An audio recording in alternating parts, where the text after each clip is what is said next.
Bismillahirrahmanirrahim. Assalamualaikum warahmatullahi wabarakatuh. Alhamdulillah wassalatu wassalamu ala khairi khalqillah wa nuri arshillah wa bahri ilmillah. Sayyidina wa syafi'ina wa maulana Muhammad ibn Abdullah wa alihi wa sahbihi wa man tabi'ahu wa wala. Amma ba'du, muslimin muslimat, mu'minin mu'minat, pemirsa selaparang televisi dimanapun berada. Kembali kita berjumpa dalam program Umat Bertanya, Ulama Menjawab. Mudah-mudahan senantiasa membawa keberkahan serta kemanfaatan bagi kita semua. Amin ya rabbal alamin. Seperti biasa kita akan menjawab pertanyaan-pertanyaan yang telah masuk, dan yang telah masuk alhamdulillah tidak sedikit kali ini, walaupun sebagian besarnya barangkali berupa teks ya. Pertanyaan pertama dari saudari Fatimah Az-Zahra ya. Langsung saja kita baca. Assalamualaikum warahmatullahi wabarakatuh, Ustaz. Waalaikumsalam warahmatullahi wabarakatuh. Seperti yang sedang viral sekarang, banyak sekali yang mengaku dukun bisa menyembuhkan dan mengobati, bahkan sampai mempertontonkan ilmu kebal dan sebagainya. Seakan-akan mereka bangga disebut dukun. Mirisnya dengan membawa nama agama, membawa nama Allah dan Rasulullah, bahkan bersumpah dengan nama Allah dan katanya Allah memberikan nabi mukjizat, wali diberikan karamah. Kita yang sebagai orang awam atau orang biasa diberikan oleh Allah ma'unah. Satu, apa yang dimaksud ma'unah dan apakah benar adanya ma'unah? Langsung saja barangkali saya jawab satu persatu. Namun sebelumnya saya menanggapi bahwa soal mempertontonkan atau menunjukkan seperti yang dikatakan tadi, pada dasarnya kembali kepada niatnya orang tersebut, mengapa dia menunjukkan itu, mengapa dia mempertontonkan. Apakah semata-mata agar dikatakan hebat? Jelas itu merupakan perbuatan yang tercela. Tetapi wallahu a'lam, jika misalnya dimaksudkan untuk meyakinkan barangkali sebagian orang yang mungkin ingin berobat dan lain sebagainya, agar tambah yakin bahwa dia dapat teratasi penyakitnya oleh orang tersebut secara dengan cara-cara yang mungkin doa dan lain sebagainya, maka itu sebaiknya kita tidak langsung memvonis, tetapi kita serahkan saja kepada Allah Subhanahu wa Ta'ala.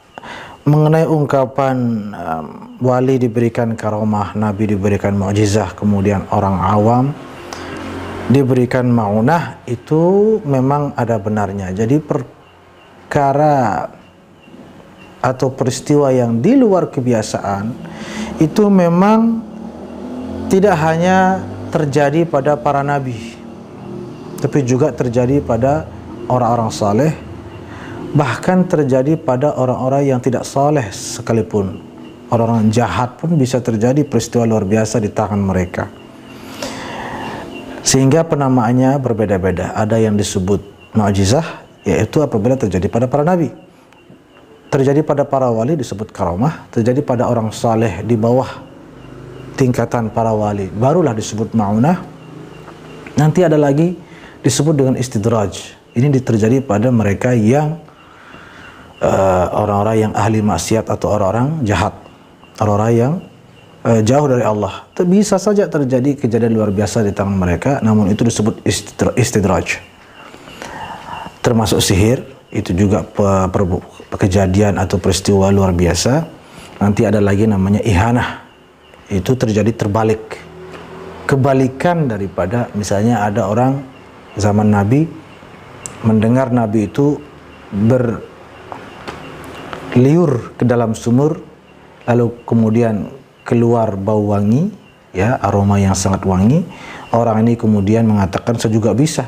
Lalu dia berliur mengeluarkan ludahnya ke dalam sebuah sumur, ternyata yang keluar malah bau yang sangat busuk, bau bangke. Itu disebut dengan ihanah. Itu juga sesuatu yang luar biasa. Jadi benar ada ma'unah, tetapi persoalannya adalah mengaku ini ma'unah saya loh. Ini yang menjadi persoalan.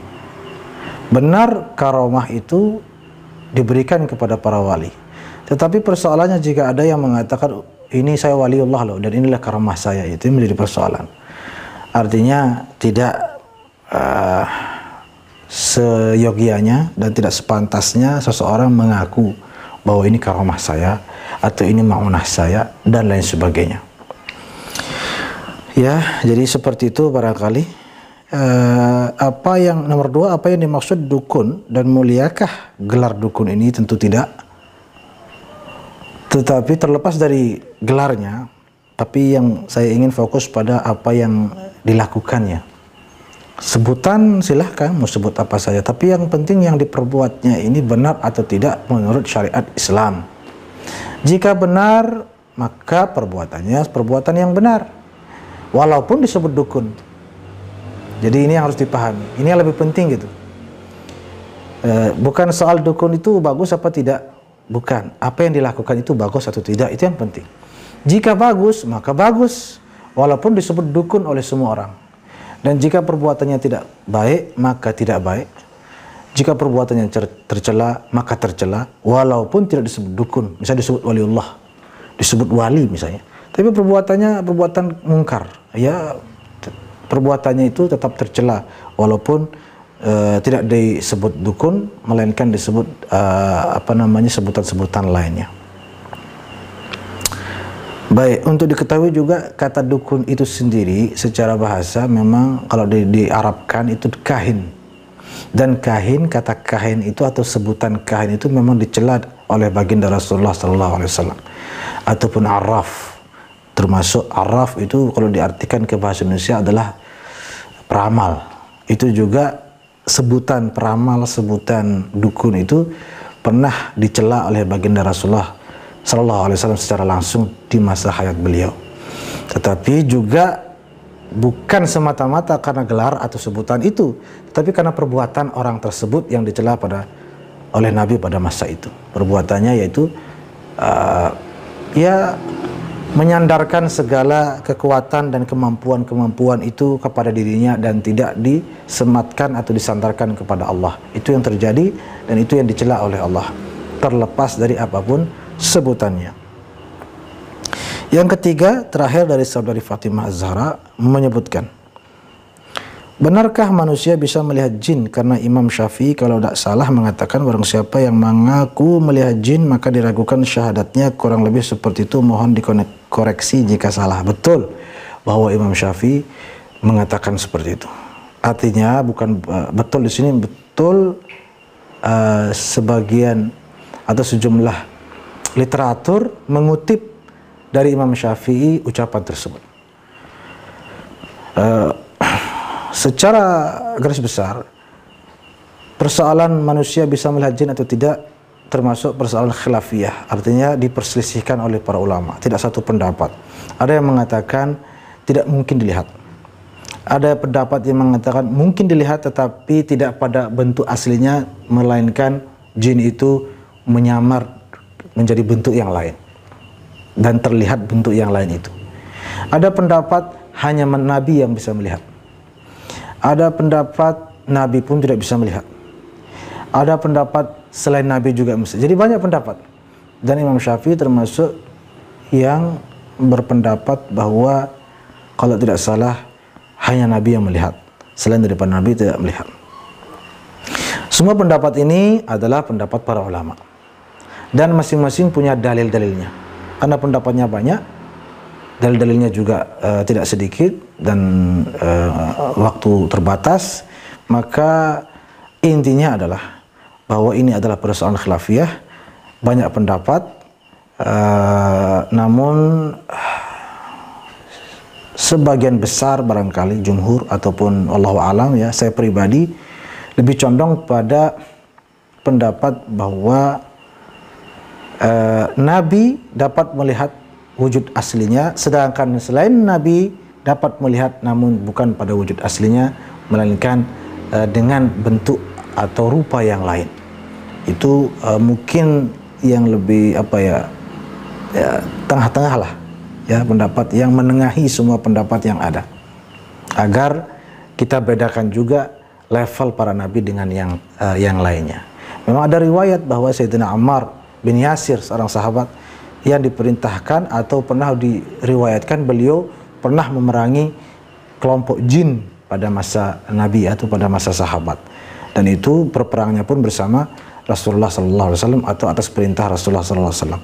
Hanya saja di sini ulama mengatakan tidak, memang dia melihat jin, tetapi bukan pada bentuk aslinya. Wallahu alam, ala kulli hal, semua pendapat kita hargai dan tidak terbesarkan jika ada orang melihat jin. Cuma yang terlebih utama dari semua itu, apa faedahnya gitu?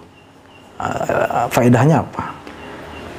Oke, misalnya orang melihat jin, kita percaya ataupun tidak, terus kenapa gitu? Faedahnya apa? Dia melihat jin. Apakah berarti kemudian orang itu kita muliakan? Tidak menjadi tolak ukur kemuliaan bisa melihat jin, sama sekali. Ya, seperti apa misalnya? Jadi itu bukan hal yang penting, dan sebaiknya para ulama, guru-guru saya waktu di Mesir saya mengaji, saya pernah mendengar bahwa orang yang sibuk dengan alam-alam atau dunia seperti itu, berkomunikasi dengan jin, mencari celah untuk bisa bertemu jin, ataupun itu yukhsha alaihi su'ul khatimah, walayazubillah. Itu ada potensi yang tidak kecil orang yang bergelut di dunia itu mati dalam keadaan su'ul khatimah, na'udzubillah min zalik. Ya, mudah-mudahan sebaiknya kita jauhi saja. Tetapi di waktu yang sama kita tidak terlalu mengklaim benar dan ataupun mengklaim salah. Ya, jadi acuhkan sajalah gitu. Ya, bukan hal yang penting. Ya, baik, itu barangkali pertanyaan pertama. Pertanyaan selanjutnya dari ini namanya bagaimana bacanya nih? DHA ya, nggak tahu lengkapnya bagaimana. Mengatakan Assalamualaikum warahmatullahi wabarakatuh. Ustaz, boleh Tiang bertanya ya? Silahkan. Waalaikumsalam warahmatullahi wabarakatuh. Maaf sebelumnya Ustaz, pertanyaan Tiang, apakah kita wajib mengakikah anak dengan seekor kambing? Gimana kalau dengan sapi? Misalkan di sini ada keluarga yang punya hajatan, keluarga korban sapi, terus keluarga korban sapi, terus nama anak kita dinaikkan, apakah itu sah Ustaz? Makasih. Pertama, akikah hukumnya tidak wajib. Ya, tadi dikatakan apakah wajib dengan seekor kambing? Akikah itu sendiri tidak wajib dengan seekor apapun. Ya, jika tidak berkemampuan, tidak sunnah pun tidak bahkan. Jika berkemampuan juga tidak wajib, tetapi sunnah, disunnahkan. Soal dengan kambing atau sapi, boleh dua-duanya. Jadi kalau laki-laki misalnya, ya 2 ekor kambing disunnahkan.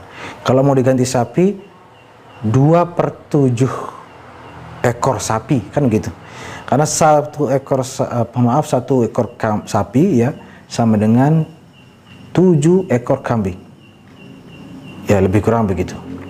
Maka jika ingin ingin berakikah dengan satu kambing untuk anak yang perempuan, boleh diganti dengan 1/7 ekor sapi. Nah, lebih pun juga silahkan, tidak masalah.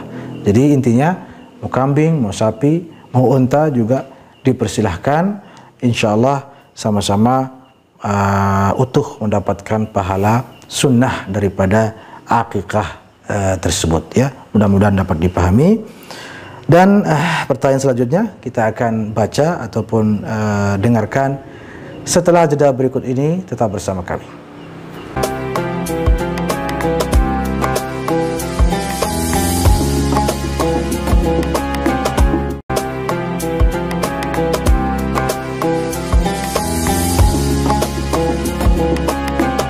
Baiklah, kembali lagi bersama saya dalam Umat Bertanya, Ulama Menjawab. Sebelum jeda tadi kita sudah membaca dan menjawab sekaligus beberapa pertanyaan ya dari 2 penanya kalau tidak salah, dan masih ada beberapa pertanyaan lagi. Di antaranya ini dari melalui WhatsApp ya, tidak disebut namanya.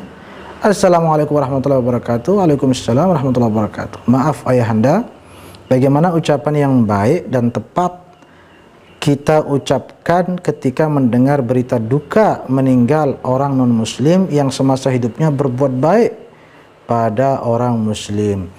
Ya, ini bagus pertanyaan ini. Pertama-tama kita harus sepakat bahwa Islam adalah agama yang indah dan agama yang rahmat bagi semesta alam beserta isinya. Beserta isinya berarti termasuk yang non-muslim. Nah, para ulama kita sudah menjelaskan seputar hukum mengucapkan bela sungkawa dan lain sebagainya, yang intinya tidak masalah. Kenapa tidak masalah? Karena masih dianggap tidak ada sangkut paut secara langsung dengan kepercayaan orang lain tentang agamanya, melainkan itu peristiwa duka yang menimpa saudara kita yang non muslim, tetangga kita misalnya, mungkin juga dari keluarga kita. Itu peristiwa duka, peristiwa yang menyedihkan baginya, menyedihkan dan menyakitkan.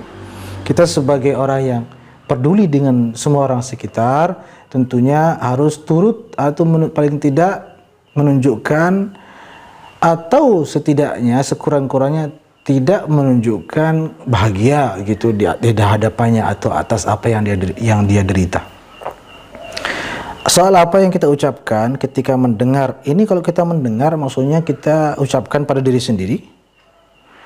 Kalau kita ucapkan pada diri sendiri, ya innalillahi wa inna ilaihi raji'un pun tidak masalah. Misalnya ada orang, kita dengar orang non muslim meninggal dunia, kita mengucapkan innalillahi wa inna ilaihi raji'un, itu tidak masalah, karena memang artinya sesungguhnya kita semua adalah milik Allah dan kepadanya kita kembali. Tetapi jika ini ditanyakan adalah ucapan kepada orang tersebut, maka silahkan ucapan apa saja yang bisa menghibur dan menenangkan atau menunjukkan kita turut berduka. Yang penting hindari kata-kata yang mengandung unsur agamanya di situ, termasuk yang mengandung unsur doa, mohon kepada Allah semoga diampuni dosanya atau apa, itu juga hindari. Misalnya ya, semoga engkau diberikan kesabaran, ya gitu. Semoga yang sabar ya, kan itu juga ucapan yang sabar ya, gitu kan. Mudah-mudahan kaji kata-kata yang masih wajar seperti itu tidak masalah, ya. Seperti itu ya, mudah-mudahan dapat dipahami. Baiklah, selanjutnya pertanyaan kita baca dari saudara ini Al-Ustadz Mabda Dzikara. Ini saudara seperjuangan saya, sama-sama menuntut ilmu di Mesir. Alhamdulillah beliau mengirim pertanyaan, beliau dari Jawa ya. Mohon maaf, dari Jakarta.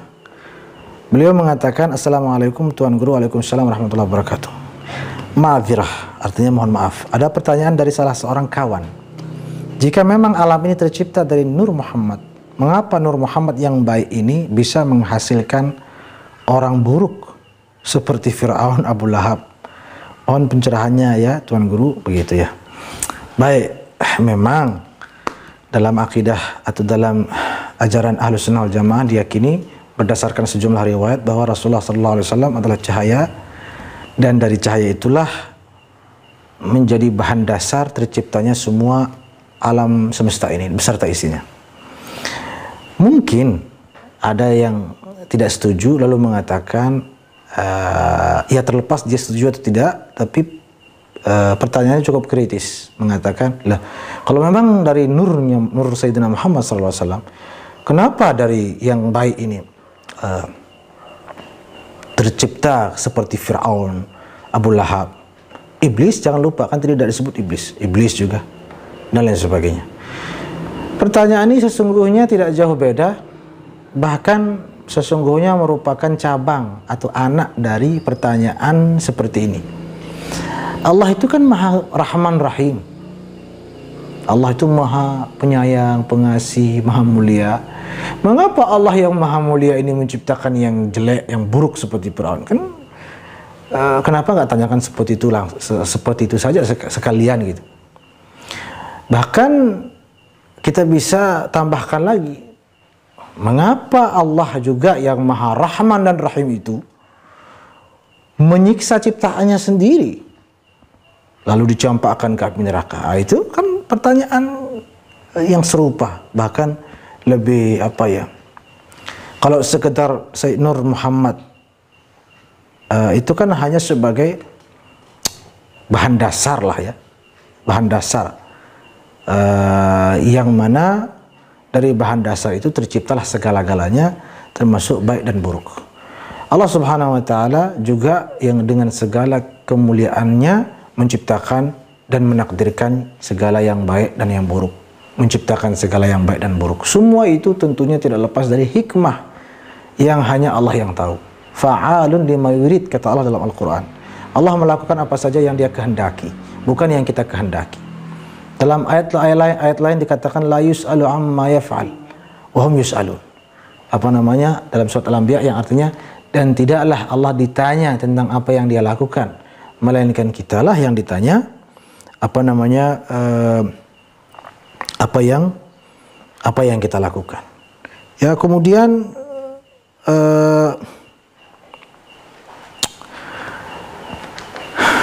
di sini kita bisa membedakan antara mana yang hatinya bersih dan hatinya kotor. Mohon maaf. Orang yang hatinya bersih, dia justru mengambil kesimpulan begini. Dia akan memuliakan semua makhluk. Kenapa? Karena semua makhluk tercipta dari Nur Muhammad yang mulia. Kan begitu. Atau dia akan memuliakan semua makhluk. Kenapa? Karena semuanya adalah ciptaan Allah Subhanahu wa taala yang maha kasih sayang, maha dicintai dan lain sebagainya. Bukan dibalik. Dibalik dalam arti justru mengkritisi Allah. Gimana katanya Allah Rahman Rahim? Kok menciptakan yang buruk? Gimana katanya tercipta dari Nur Muhammad? Kok malah hasilnya Fir'aun? Dan itu hatinya yang tidak bersih. Orang yang hatinya bersih justru kesimpulannya berbeda. Dia akan memuliakan ataupun menghormati semua makhluk karena ada kesadaran bahwa semuanya diciptakan oleh Allah yang maha kasih sayang dan dengan apa namanya Nur Muhammad yang mulia tersebut. Ya, mudah-mudahan kita dijadikan golongan orang-orang yang bersih hatinya. Mudah-mudahan amin ya Allah ya Rabbal Alamin. Baiklah, demikian pertanyaan-pertanyaan untuk episode kali ini. Masih ada beberapa pertanyaan lain dan akan kita nantikan juga pertanyaan-pertanyaan lainnya. Silahkan tinggal dikirim video pertanyaannya ya, terutama yang kita harapkan video ke nomor yang tertera di bawah ini. Saksikan terus Umat Bertanya, Ulama Menjawab hanya di Selaparang TV. Terima kasih. Wassalamualaikum warahmatullahi wabarakatuh.